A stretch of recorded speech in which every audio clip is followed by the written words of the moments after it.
మన ప్రభు అయిన యేసుక్రీస్తు పరిశుద్ధ నామమున మీ అందరికీ నా హృదయపూర్వకమైన శుభాలు షాలోం తెలియజేస్తున్నాను.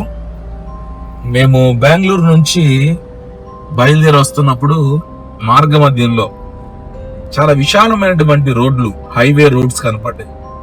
ఇవి చూస్తున్నప్పుడు చాలా అభినందించాలనిపించింది. ఇండియన్ గవర్నమెంట్ ని నిజంగా చాలా గొప్పగా వేశారు. అయితే ఇలాంటి మార్గాలు చూసినప్పుడు యేసు ప్రభు వారు ధన్యతల కొండ మీద చాలా అద్భుతమైనటువంటి ప్రసంగాన్ని దేవుడు చేశారు.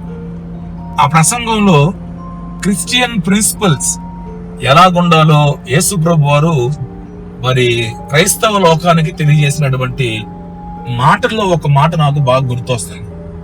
ఏంటి ఆ మాట అంటే, మన ఎదుటట 2 మార్గాలు ఉన్నాయట. ఇక్కడ చూస్తే 2 మార్గాలు, ఒకటేమో లెఫ్ట్ సైడ్, రెండోది రైట్ సైడ్ వెళ్ళే. ఈ మార్గాలు చాలా విశాలంగా ఉన్నాయి. యేసు ప్రభు వారు కూడా ఆ రోజుల్లో ఆయన త్రోవలో వెళ్తున్నప్పుడు మరి ఏం చూశారో గాని, ఒకటేమో విశాలమైన మార్గం అన్నారు, రెండవది ఇరుకైన మార్గం అన్నారు. విశాలమైన మార్గంలో అనేకులు వెళ్తారట.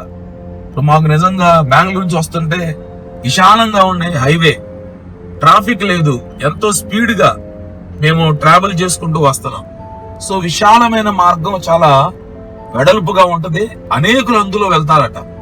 కానీ ఇరుకైన మార్గం చాలా కష్టంగా ఉంటది, చాలా టిపికల్ గా ఉంటది. అలాంటి మార్గంలో వెళ్తానికి కొంతమంది ఇష్టపడతారట.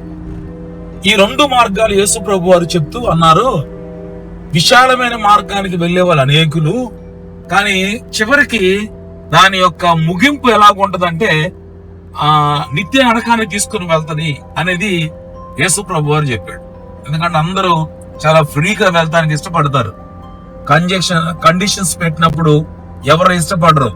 ఇలా చేయాలి, అలా చేయాలి, ఇలానే ఉండాలి, అలానే ఉండాలి అంటే నిజంగా ఈ రోజుల్లో ఎవరు ఇష్టపడరు.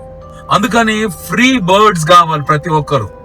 అందుకే అందరూ కూడా ఏం చేస్తారంటే ఈ సమాజంలో చాలా ఫ్రీడమ్ ఇష్టపడతా ఉన్నారు. స్వేచ్ఛగా ఫ్రీగా తిరగాలి, ఎవరు మమ్మల్ని రిస్ట్రిక్ట్ చేయకూడదు, ఎవరు మాకు కండిషన్స్ పెట్టకూడదు, ఎవరు మమ్మల్ని గద్దించకూడదు, ఎవరు మాకు అలా ఉండాలి ఇలా ఉండాలని చెప్పకూడదు, మా ఇష్టం, మేము ఎలా ఉంటాం అన్నట్టు చాలా మంది అలా జీవిస్తూ ఉంటారు.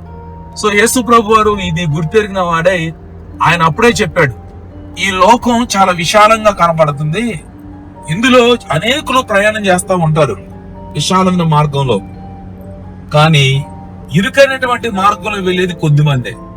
ఆ ఇరుకైన మార్గంలో వెళ్తున్నప్పుడు చాలా జాగ్రత్తగా వెళ్ళాలి. ట్రావెల్ చేస్తున్నప్పుడు ఇప్పుడు మేబీ 140 లేదా 130 వెళ్ళొచ్చు, కానీ అక్కడ ఇరుకైన మార్గంలో వెళ్తేప్పుడు చాలా కేర్ఫుల్ గా వెళ్తాం. ఎవరికన్నా తగులుతుందేమో, ఏమైనా గీతలు పడితేమో కారుకి, చాలా జాగ్రత్తగా వెళ్ళాలని. అలాగే యేసు ప్రభు వారు ఆ మార్గం చివరికి పరలోక రాజ్యాన్ని తీసుకుని వెళ్ళిద్దని చెప్పాడు. ఆ మార్గమే యేసు ప్రభు వారి యొక్క నిజమైన మార్గం, సత్యమైన మార్గం, ప్రభు బోధించినటువంటి మార్గం. మరి ఆ ప్రభు నేర్పించిన ఇరుకైన మార్గంలో మనం వెళ్ళి పరలోక రాజ్యం సంపాదించుకుందామా, విశాలమైన మార్గంలోకి వెళ్ళి నరకం సంపాదించుకుందామా, అది మన చేతుల్లోనే ఉంది. అయితే నేనుగా దేవుని బిడ్డగా ఏం చెప్తున్నానంటే, కష్టమైన బాధైన ఇరుకైన మార్గంలో వెళ్ళి పరలోక రాజ్యం గనక సంపాదించుకోగలిగితే అక్కడ యుగయుగాలు యేసు ప్రభుతో ఉండొచ్చు. అట్టి కృప దేవుడు మనందరికీ దయచేయును గాక. ఆమేన్. God bless you.